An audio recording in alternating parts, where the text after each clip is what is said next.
So in today's video, we're going to be talking about the top 5 warning signs that you need to be looking for when choosing what we have traditionally called a buyer's agent. My name is Todd Jewell, and I've been in real estate for almost 15 years here in the East Tennessee area. And me and my team receive calls and emails every day from people just like you who are looking to make that move to Knoxville. We love to hear from you. We don't care if you're going to be moving in a day, if you're not going to be moving for a year. We want to go ahead and get the process started so that your move can be as easy and stress-free as possible. Okay, let's get started. So the first warning sign that you need to be concerned with is just a general lack of knowledge. Do they have a really good understanding of the local real estate market right here in Knoxville, Tennessee, or wherever you're looking to relocate to? These warning signs are the same no matter where you're moving to in the country. So they need to have a good local understanding of the market. And it's not just an understanding as to what school system a certain house is zoned for, okay? I'm talking about a real understanding of the real estate market, the trends in the market, where things are, where they've been, and where they're headed to. And then they also need to have a good understanding about the regional market. They need to have a good understanding about the national market and how the regional and national market are relating to us here locally in the town that you're moving to. All of those things are very, very important in helping you to determine, first, is Knoxville the right city for you? And secondly, if you're going to move here, where you want to live within the city? Where do you want to invest your dollars? Where can you feel very comfortable that investment's going to be safe or is going to earn the most appreciation that it can? A second thing you also want to make sure that you do when you're talking to someone, they have a good understanding of not just houses, but traffic patterns and the way things like that work, how certain areas of town live compared to other areas based on what you do on a daily basis. So a really good working knowledge locally of the real estate market and the local area is a must. Now, I'm going to caution you about something. There is one mistake that I see buyers making all the time. There's a lot of folks that I talk to who have made this mistake in the past, and that is that they equate someone's experience and time in the industry equals knowledge. Just doesn't happen. Listen, you can't make up for experience. Experience is great, and I'm all about folks who have experience, but it also means that that person has got to continually adjust and adapt and understand the market and do the work necessary to stay up on the market. So experience is great, and I always think that that's a good thing for people to have, but don't allow yourself to, just because somebody says, oh, I've been selling houses in Knoxville for 20 plus years, that doesn't mean that they have great local knowledge of what's going on today. And today's when you're buying the home, not 20 years ago. I work in this market continuously, and one of the things that I continue to see is that some of our agents that we work with, that I work with, that I have in my company, that have had a license for less than 3 years are some of the absolute very best buyer's agents. They understand the unique needs of a buyer today. They work really hard as a professional to know the market, to study the market, what's going on locally and nationally. So make sure that the person you're talking to is someone that you feel like has a really solid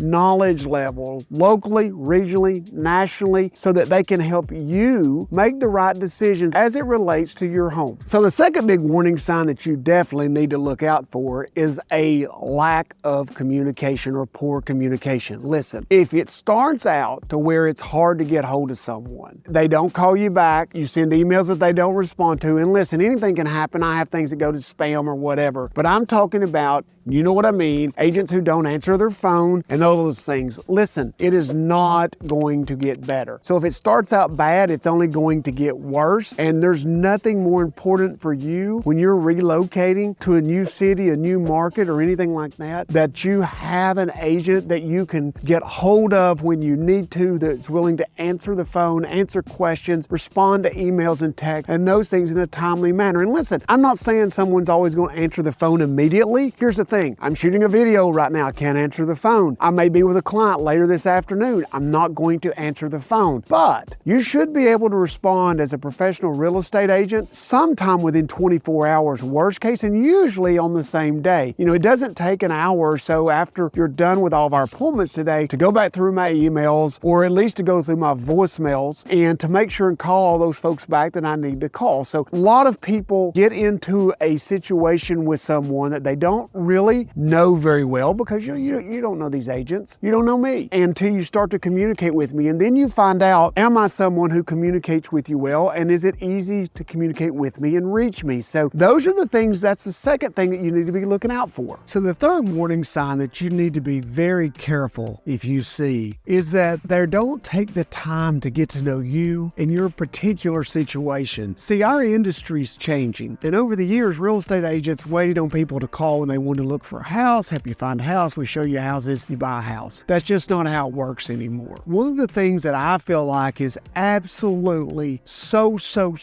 important is that the agent get to know about you, your particular situation. What do you enjoy? What do you have children? What do they enjoy? What are you going to be doing on a daily basis? Where's your daily drives and commutes going to be? What do you like to do when you don't have to work? Or if you're going to be moving here to work, you're not in retirement, where do you think you're going to be working? Are you going to be working from home? If you are, that opens up a lot of areas. If you're not, we have to start worrying about traffic patterns on that daily commute. All those things matter. Here's the thing though, to be able to do that, for me to be able to understand from you all the different things that I need to be able to understand to fully take care of you, your situation, make your move nice and not stressful no more than it has to be anyhow, I've got to have at least what we call buyer's consultation with you. And what is that? That's a Zoom meeting for us. So if you send me an email, a text, if you've called me, one of the things that I do is I really try to encourage you strongly to set up a Zoom meeting with me. Couple reasons for that. One is I want to get to know you. I want to be able to look at you. I want you to be able to look at me. I want us to be able to talk. Facial expressions matter. So I can really understand what you guys are trying to accomplish in this move. What's the most important thing to do? I can ask you questions you probably don't know that you need to answer just yet. And at the same time, you can do the same thing with me. And you need to ask me all these different questions and make sure that I fit each one of these warning signs or something that come up when you're dealing with me. Any other agent out there that you're working with. I call myself a relocation advisor. And I do that because I feel like we're partners. I'm just going to advise you through the process. Yes, I help you buy your home and that's how I make my living. But there's so much more to it. My Zoom meetings are all recorded and then AI takes those and turns them into notes so that I can't miss anything that we say. So that when it comes time for you to start working your way to come to this area, I fully understand, or anybody on my team can see all the different things we've talked about. And here's the thing, a lot of agents don't want to put that kind of time in. If you find someone who isn't willing to do that, or almost they don't require you to do that, they probably don't understand what they need to understand about this process to be able to represent you properly and to make sure that you have a move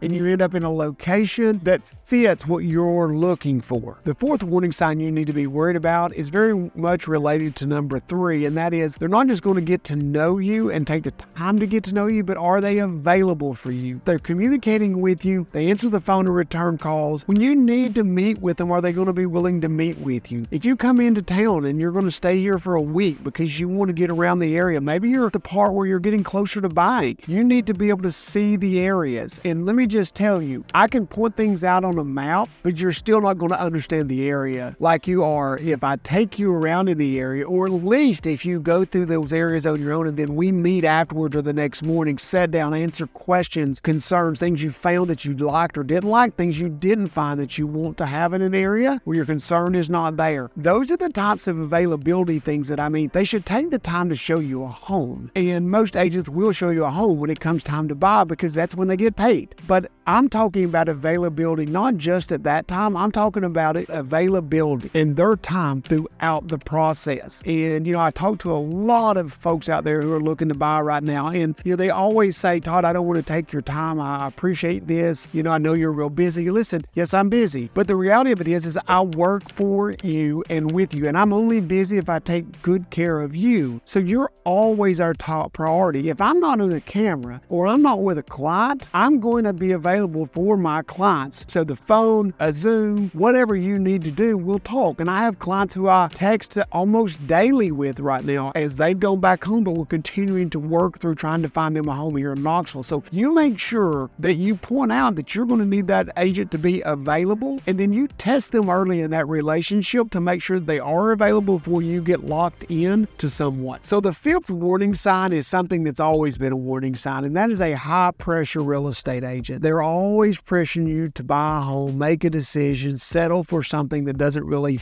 fit what you're looking for, and you're having to sell in areas that you're just not comfortable selling in, pushing you out of budget, whatever. You're the person who's the priority in this relationship. It should always be that way. Now, am I going to tell you as a buyer's agent, as someone who's helping multiple people right now, that the perfect home exists here in Knoxville for you? Maybe, maybe not. What I usually see is we make a list of wants, we make a list of must-haves, and one of the things that we find out is if we can get a list of must-haves and get most of those boxes checked, we're in good shape, and hopefully we'll get some of the wants in there too, because inventory is low. But it doesn't mean I'm going to push someone to buy a home before they're ready, or a home that I don't think is going to fit them down the road, or that they're telling me is not going to fit them down the road. You know, I've got folks that we're working with right now. I've looked at probably 12 to 24 homes for. They've been into town. I understand what they want. I understand what they need. I'll go out and preview them. I have to go do 3 when I leave here today. Go walk through these homes and kind of be their eyes, feet on the ground. Call them from there if I think the home may be a real possibility for them. Kind of give them some FaceTime. We can do a FaceTime on that and let them see some of the things about the home. And then some folks are going to want to go ahead and move forward right then without coming in right now. And some folks are going to want to jump on a plane or in a car and come look at it for themselves. But my availability is based on what your needs are. And if I don't have availability, then I have to add team members to make sure that you're well taken care of. So, make sure that that person is not pressuring you to make a decision because they want to go in and get you in a home so they can move on to the next person. That's just not how this process is supposed to work. So the 5th warning sign, and a really big sign, is if this person is a high-pressure salesperson who is really pushing you to do something you do not feel comfortable doing. So we covered 5 of the most obvious, to me, warning signs you should be looking for. And I'll just be honest with you, a lot of those warning signs come from the people I'm talking to and their past experiences, and then what I see within my own market. I hope you enjoyed the video, and until next time, guys, I hope to see you around town soon.